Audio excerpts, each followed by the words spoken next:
කොහොමද දාලට ආදරෙන් පිළිගන්නවා කුකින් කැබින් YouTube channel එකට. ඔන්න අදත් තවත් රසවත් වීඩියෝ එකක් අරගෙන ආවිල්ලා තියෙනවා. ගෙදරදී ඉක්මනින්ම හරිම ලෙහෙසියෙන් කොහොමද පැණිකජු අයිස්ක්‍රීම් එකක් හදාගන්නේ කියලා. අඩු අමුද්‍රව්‍ය ප්‍රමාණයකින් මේක හදාගන්නේ කොහොමද කියලා අපි බලමු.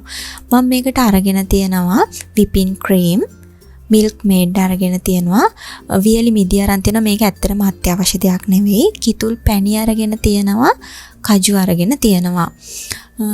පැණි කජු තිබුණා මේක ප්‍රමාණවත්. ඊට පස්සේ මම මේකට වැනිලා තේ හැඳි එකක ප්‍රමාණයක් අරන් තියෙනවා. මුලින්ම මම whipping cream ටික හොඳට බීට් කරගන්න යන්නේ. whipping cream ටික මේ වගේ බෝල් එකකට දාලා බීටර් එකේ ඒක මැදින් තියලා හොඳට බීට් කරනවා. එතකොට වටේට විසිරෙන්නේ නැහැ. මේක විනාඩි 5ක් විතර හොඳට බීට් කරන්න ඕනේ.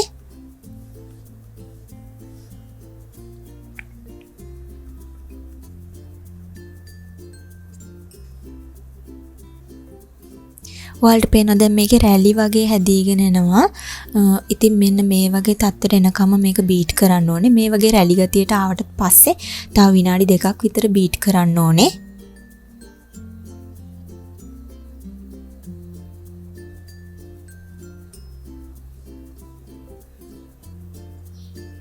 ඉතින් මෙන්න මේ වගේ ප්‍රමාණයට ආවට පස්සේ මම milk maid ටික මේකට එකතු කරගන්නවා.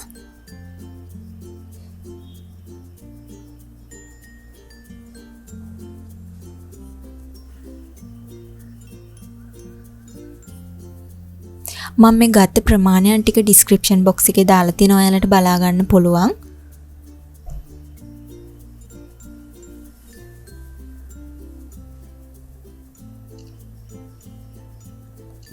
ඊට පස්සේ මම මේකට වැනිලා තේ හැඳි එකක ප්‍රමාණයක් එකතු කරගන්නවා.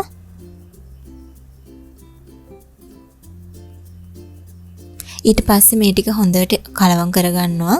වැනිලා එක whipping cream එකයි ටින් කිරි එකයි එක හොඳට මිශ්‍ර වෙන්න ඕනේ.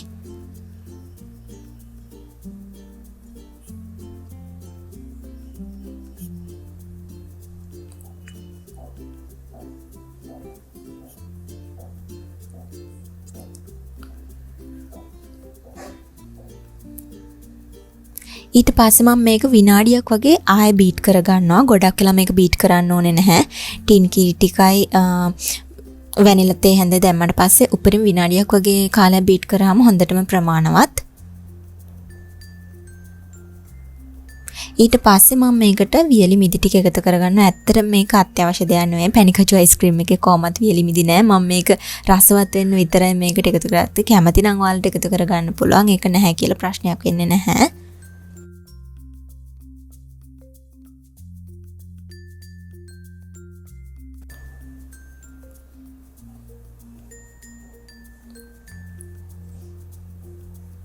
ඊට පස්සේ අපි ගත්ත පැණි ප්‍රමාණයෙන් භාගයක් වගේ මේකට එකතු කරලා මම ඒකත් හොඳට කලවම් කරගන්නවා. ඔක්කොම දාන්නේ නැහැ. භාගයක් වගේ තමයි මේකට එකතු කරගන්නේ.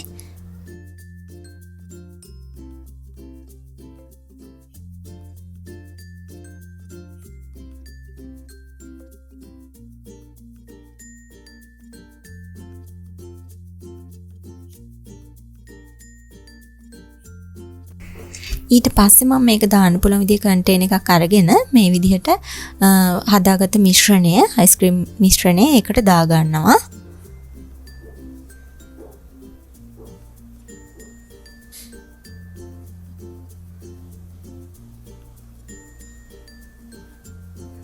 ඊට පස්සේ මම අපි ගත්ත කජු ප්‍රමාණයෙන් භාගයක් වගේ මෙහෙම උඩින් දා ගන්නවා. ඔක්කොම දාන්නේ නැහැ. භාගයක් වගේ දාගන්න.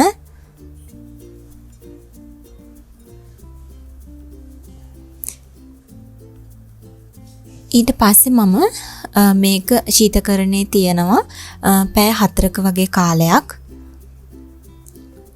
පැණි එකකින් තව පොඩි ප්‍රමාණයක් මේ විදිහට උඩින් දාලා පැණි ටිකක් ඉතුරු කරගන්න. ඒක පැය 4කට පස්සේ මේක ශීතකරණයෙන් ගත්තට පස්සේ ඉතුරු ටික දාන්න තියාගෙන මේක ශීතකරණයෙන් දානවා පැය 4ක කාලයක්. මේ තියෙන්නේ පැය 4කට පස්සේ තාම අයිස්ක්‍රීම් එක හරියටම සෙට් වෙලා නැහැ.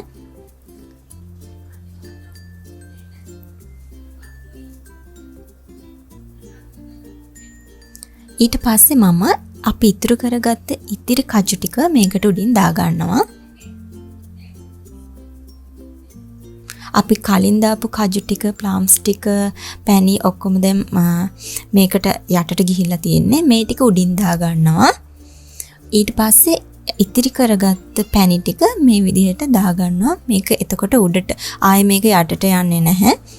මේක ලස්සනට සෙට් වෙලා තියෙනවා. ඊට පස්සේ මම මේක තව පැය 3ක කාලයක් වගේ තියලා තියෙනවා. ඉතින් මං උදේ දාපු අයිස්ක්‍රීම් එක තමයි මේ දැන් රෑ ගන්නෙ. ඉතින් හොඳටම සෙට් වෙලා තියෙනවා. හොඳ ක්‍රීමි ගතියට තියෙනවා. හරිම රසයි. ඔය ඉතින් ඉක්මනින්ම හදා ගන්න පුළුවන් පහසුවෙන්. ගොඩක් අමුද්‍රව්‍ය ප්‍රමාණයක් ඕනේ නැහැ. ඔයාටත් පුළුවන් ගෙදර ඉන්න ගමන් හදලා බලන්න. හරිම රසයි. ආයේ කඩෙන් පැනිකජු අයිස්ක්‍රීම් ගන්න ඕන වෙන එකක් නැති වෙයි මේ විදියට හදාගත්තොත්. ආයෙම ඉක්මනින් රසවත් වීඩියෝ එකක් අරගෙන මං ඉක්මනින්ම එන්නම්. තාමත් cooking cabin YouTube channel එක subscribe කරලා නැත්නම් විතරක් subscribe කරගෙන යන්න. ඔයාලට සුබ දවසක්.